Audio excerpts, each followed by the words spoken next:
Praise the lord. మన ప్రభు అయిన యేసుక్రీస్తు పరిశుద్ధ నామములో దేవుని ప్రియులైన మీ అందరికీ వందనాలు తెలియజేస్తూ ఉన్నాను. ఈ సమయమందు మనం అపోస్తుల కార్యాల గ్రంథం 10వ అధ్యాయాన్ని ధ్యానం చేసుకుందాము.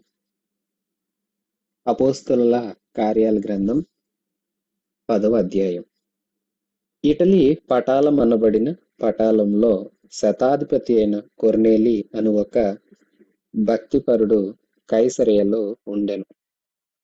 అతడు తన ఇంటి వారితో కూడా దేవుని యందు భయభక్తులు గలవాడై ఉండి ప్రజలకు బహుధర్మము చేయుచు ఎల్లప్పుడూ దేవునికి ప్రార్థన చేయువాడు.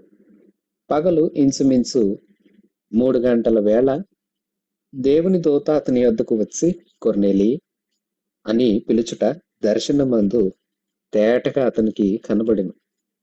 అతడు దూత వైపు తేరి చూచి భయపడి, ప్రభువా, ఏమి అని అడిగాను.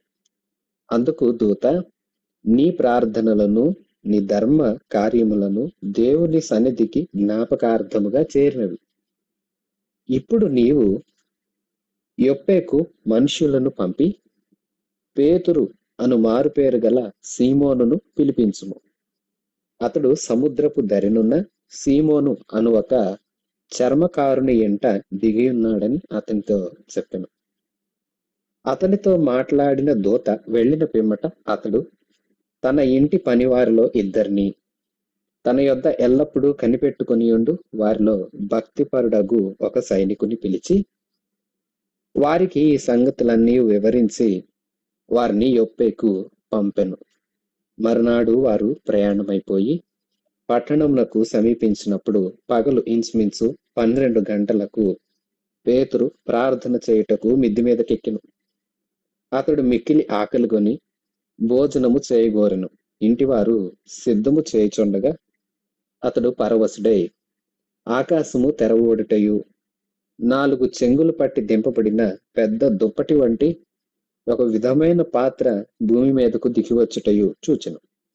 అందులో భూమి అందుండు సకల విధములైన చతుష్పాద జంతువులను, ప్రాకు పురుగులను, ఆకాశ పక్షులను ఉండెను.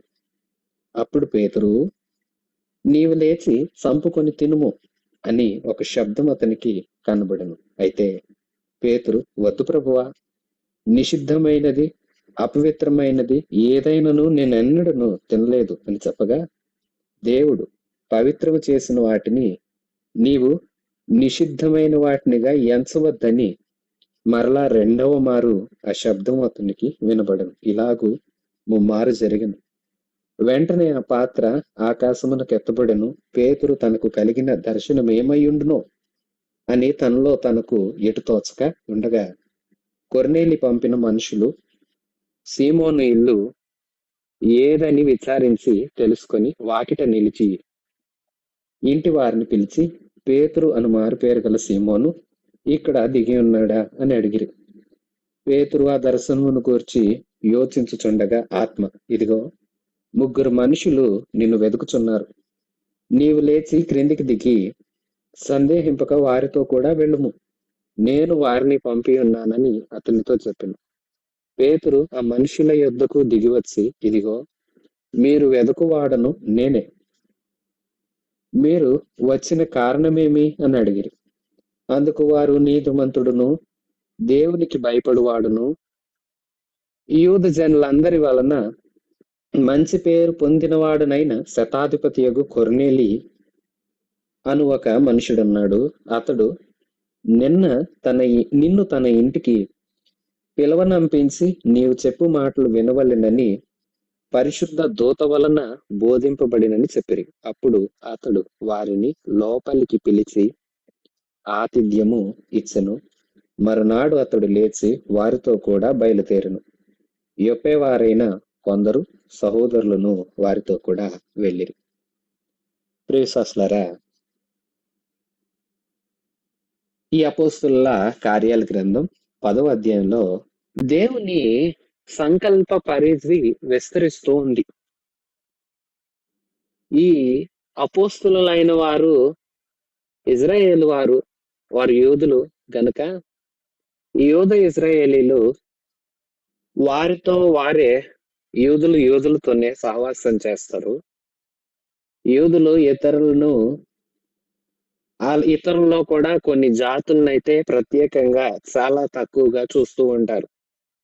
ఇది దేవుని చిత్తం కాదు, దేవుని సంకల్పం కాదు. అంతేకాదు, ఈ అపోస్తులు తమ వారైన ఇజ్రాయేలు ప్రజలకు బలముగా సువార్త వినిపిస్తూ ఉన్నారు. అనేకమైన కార్యాలు జరుగుతున్నాయి. ఇప్పటి వరకు అనేకులైన యూదులు రక్షింపబడి సంఘంలోనికి చేర్చబడి క్రీస్తు విశ్వాసులుగా మారుతూ ఉన్నారు. అలాగే మారుతూ ఉండటం, వారి వారికే సువార్త పరిమితం కావటం దేవుని చిత్తం కాదు. సువార్త విస్తరించబడాలి.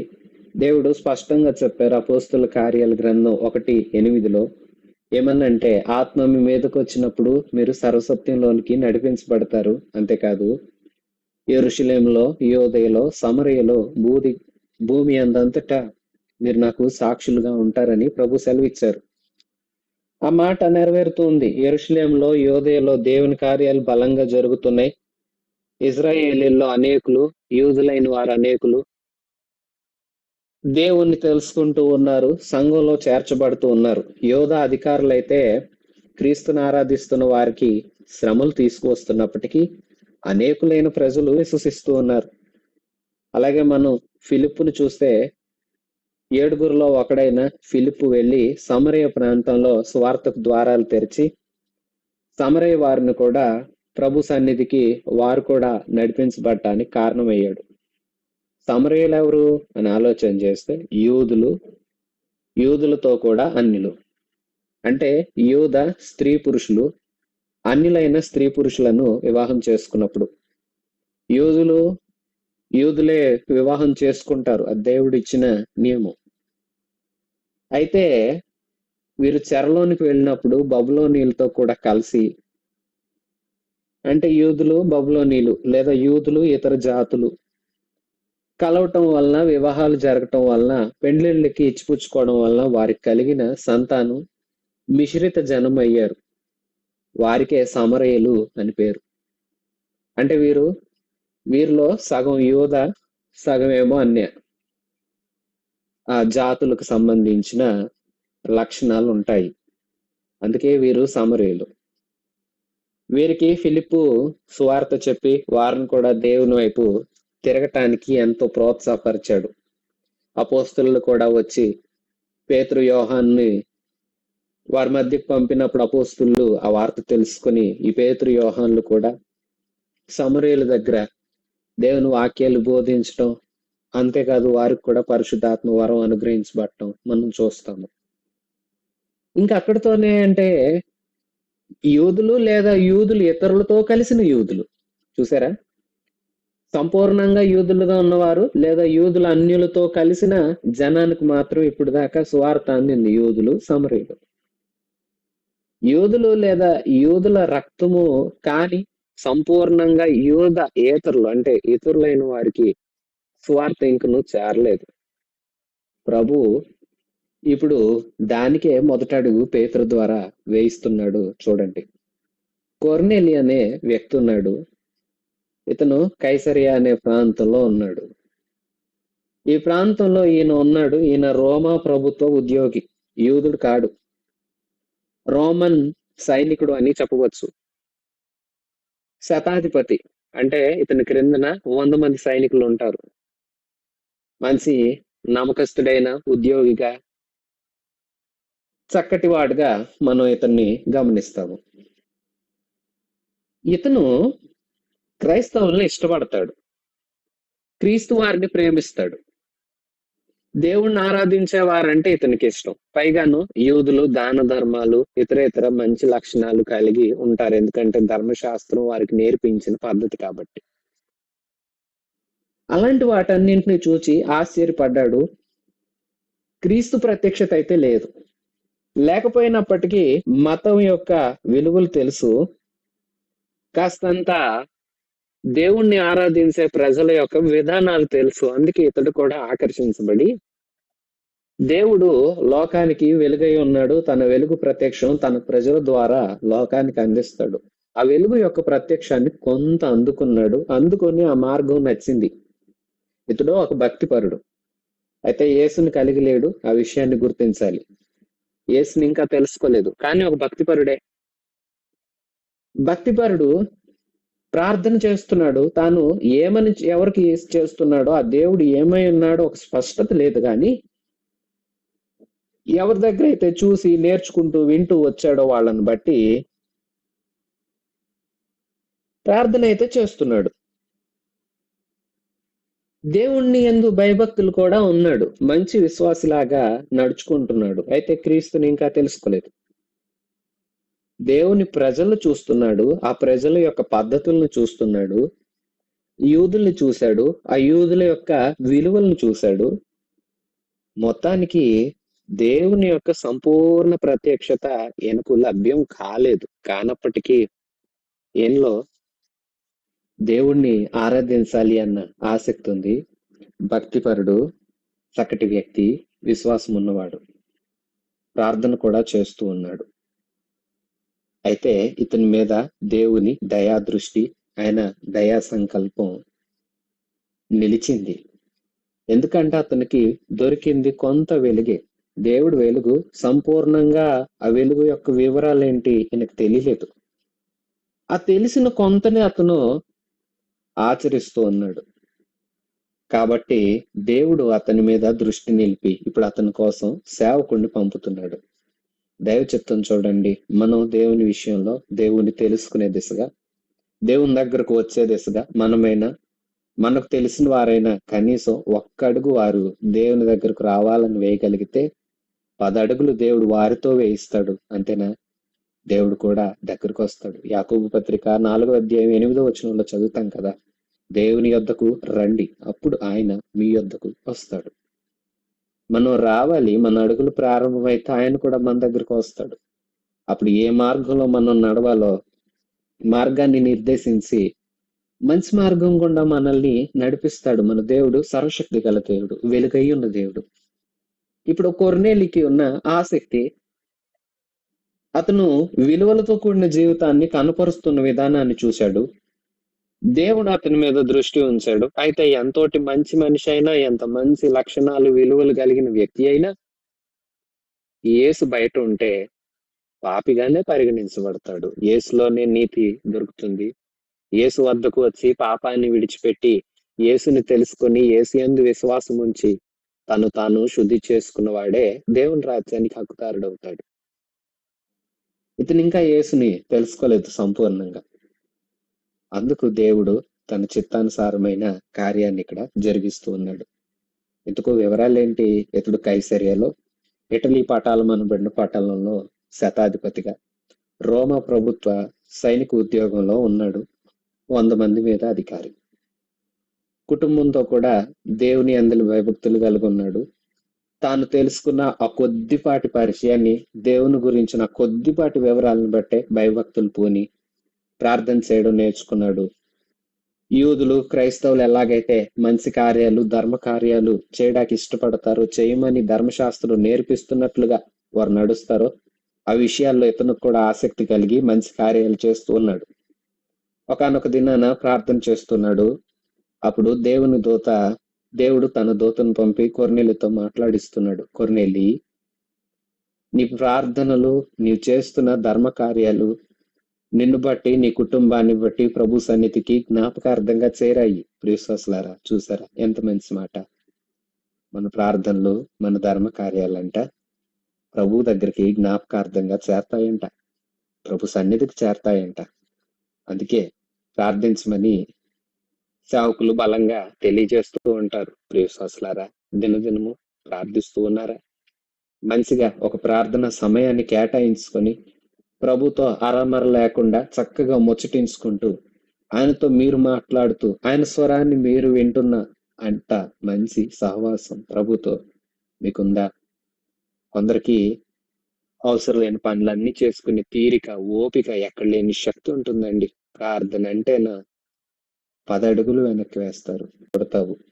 ఉద్యోగి నీ ఉద్యోగాన్ని బట్టి చాలా సంతోషం చేసే వ్యక్తి, నీవెవరివైనా సరే, ఏ వ్యాపారం చేస్తూ ఉన్నా సరే ఆలకించు. నీవు దేవుని పాదాలు పట్టుకుని ఆయన సన్నిధిలో పెనుగులాడి ఉన్నారా, ధర్మ కార్యాలు చేస్తున్నారా, సత్క్రియలు చేయాలి కూడా ప్రభు సన్నిధికి చేరాయి. అవన్నీ లాగి దూత వెళ్ళిపోయారు. స్పష్టం. నీ ప్రార్థన ధర్మ కార్యాలు దేవుని సన్నిధికి చేరాయి. రెండో మాట, ఒక వ్యక్తి ఉన్నారు, ఆయన ఫలానా చోట ఫలానా ఇంట్లో ఉన్నారు, ఆ వ్యక్తిని నీ ఇంటికి పిలిపించి. సముద్ర ధరిన ఒక చర్మకారుడు ఉన్నాడు, ఆయన పేరు సీమోను. ఆయన ఇల్లు ఎక్కడ ఉందో వెతుక్కుని వెళ్ళండి. ఆ ఇంట్లో పేతురు అని మారిపేరు గల సీమోన్ అని ఇంకో ఆయన ఉన్నాడు. ఆయన మీరు తీసుకొని, ఇదిగో నా పేరు నా వివరాలు చెప్పి అలా ఆయన మిమ్మల్ని రమ్మంటున్నాడు, ఆయన ఇంటికి మీరు రావాలండి అంటూ మీరు ఈ వివరాలన్నీ చెప్పండి, దేవుని దూత నాకు ఇలా చెప్పారు అంటూ ముగ్గురు వ్యక్తుల్ని పంపించాడు కొర్నేలి. విశ్వాసులారా, కొర్నేలిలో ఉన్న మరో మంచి లక్షణం విధేయత. దేవుడి మాటకు లోబడుతున్నాడు. నేను ఎందుకు చేయాలి, ఏంటి, అది నిజమేనా, అలాంటి వ్యక్తి ఉన్నాడా, అలాంటి ప్రాంతం ఉందా, అలాంటివి ఏమీ అనలేదు. దేవుని దూత నాతో చెప్పారు, నేను లోబడతాను.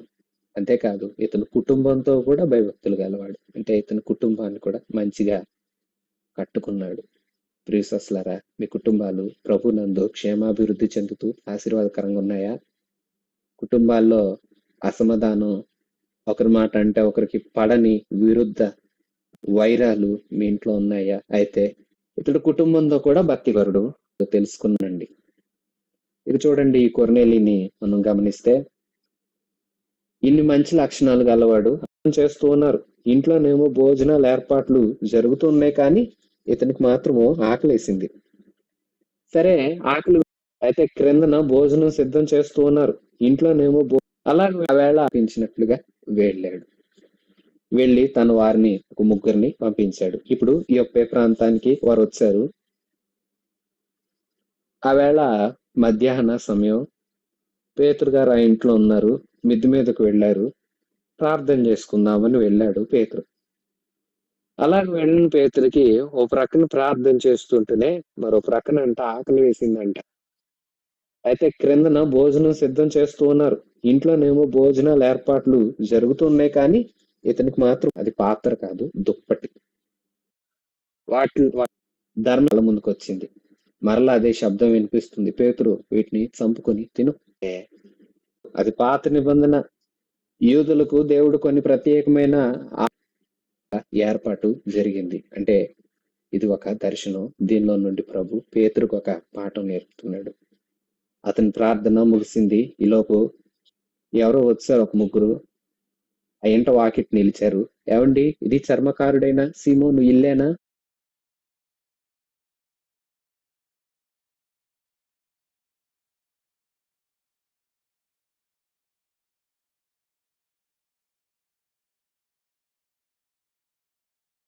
సాక్ష్యం ఒక కారణం అయితే, అనన్యాని దేవుడు తన దగ్గరికి పంపడం కూడా ఒక కారణం. ఇవన్నీ జరిగించింది పరిశుద్ధాత్మే. ఇక్కడ కూడా పరిశుద్ధాత్మ దేవుడు అన్యులను కూడా క్రీస్తు సంఘంలోనికి ఆహ్వానిస్తూ ఉండటం మనం ఈ అధ్యాయంలో చూడబోతాము. వింటున్న విశ్వాసులారా, మరొకసారి కొర్నేలి కుటుంబాన్ని పరిశీలించండి. కొర్నేలి అతడు రోమా ప్రభుత్వ ఉద్యోగి, సైనికుల పైన 100 మంది సైనికుల పైన అధికారి, నమ్మకస్తుడైన ఉద్యోగి. అంతేనా? భక్తిపరుడు, ప్రార్థన చేస్తున్నాడు, ధర్మ కార్యాలు చేస్తున్నాడు, కుటుంబాన్ని కూడా భయభక్తులు నేర్పుకున్నాడు. మీరు మీ కుటుంబాలతో కూడా భయభక్తులు కలిగి దేవుణ్ణి ఉన్నారా? దేవుణ్ణి అనుసరిస్తున్నారా? దేవుని కోసం మీరు ఒక్క అడుగు వేసి చూడండి. ప్రభువు మిమ్మల్ని కూడా సంపూర్ణులు చేయాలని మీకోసం దేవుడు కూడా 10 అడుగులు వేస్తాడు, మిమ్మల్ని కూడా వేయిస్తాడు. అయితే మీరు దేవుని కోసం నడిచేవారే, నడుము కట్టిన వారే ఉండాలి. కొర్నేలి నడవటానికి ఇష్టపడ్డాడు. తనకు దేవుని గురించి తెలిసింది చాలా కొద్దిగానే, కానీ ఇప్పుడు దేవుని గురించి అతను ఎక్కువగా తెలుసుకోవడానికి దేవుడే ఏర్పాటు చేస్తూ ఉన్నాడు. మరి మీ కుటుంబం సంగతి ఏంటి? కుటుంబం అంతా భయభక్తులు కలుగున్నారా? కుటుంబం అంతా ఒకే దారిలో నడుస్తూ ఒకే ఆరాధన స్థలానికి వెళ్ళి ఆరాధించుకుంటున్నారా? కొందరేళ్లలో చూస్తాము మార్పు ఉన్నవారు కొందరు, మార్పు లేని వారు కొందరు. కొందరేళ్లలో చూస్తాము కొందరు ఒక సంఘానికి, మరికొందరు ఇంకో మందిరానికి వెళుతూ ఉంటారు. ఇలాంటి పరిస్థితుల్లో ఉన్నారా? జాగ్రత్త. కుటుంబాన్ని భయభక్తులలో పెంచుకోండి. తల్లిదండ్రులారా శ్రద్ధ పెట్టండి. బిడలారా ఆలోచించండి. కుటుంబం అంతా ఐక్యంగా ఉండాలి. అందరూ ప్రార్థన చేస్తూ ఉన్నారా? మీ ప్రార్థన ప్రభు సన్నిధికి జ్ఞాపకార్థంగా వెళుతుందట. మరి ప్రార్థనా పూర్వకంగా మీరు కూడా ముందుకు కొనసాగుతూ ఉన్నారా? ప్రార్థిస్తూ ఉన్నారా? భయభక్తులు కలిగి ఉన్నారా? అలాగే మంచి కార్యాలు చేస్తూ ఉన్నారా? క్రైస్తవులు దేవుని కార్యాలను క్రియారూపకంగా ఇతరులకు కనపరచాలి. దైవ ప్రేమ క్రియల ద్వారా చూపించాలి. క్రీస్తు మనల్ని తన ప్రాణం పెట్టేంత ప్రేమించాడు కదా. అలాంటి దైవ ప్రేమను మీరు కూడా క్రియలలో ఇతరులకు చూపిస్తూ ఉన్నారా? మీరు అలా చూపించేవారైతే మీ ధర్మ కార్యాలు, మీరు ప్రార్థించేవారైతే మీ ప్రార్థన, మీరు భక్తి భయము గలవారైతే మీ భయభక్తులు ప్రభు సన్నిధికి వెళ్ళి మీకోసం అక్కడ జ్ఞాపకాలుగా నిలుస్తాయి. అప్పుడు అవన్నీ ప్రభు చూసినప్పుడు మిమ్మల్ని జ్ఞాపకం చేసుకుంటాడు. మీకోసం ఆయన కార్యం చేస్తాడు. విశ్వాసులారా, ఆలోచించండి. మంచి కుటుంబాలుగా మీరు ప్రభువులో ఎదగాలని కోరుకుంటూ ప్రభు చేత మీరు దీవించబడాలని నేను ఆశిస్తూ ఉన్నాను.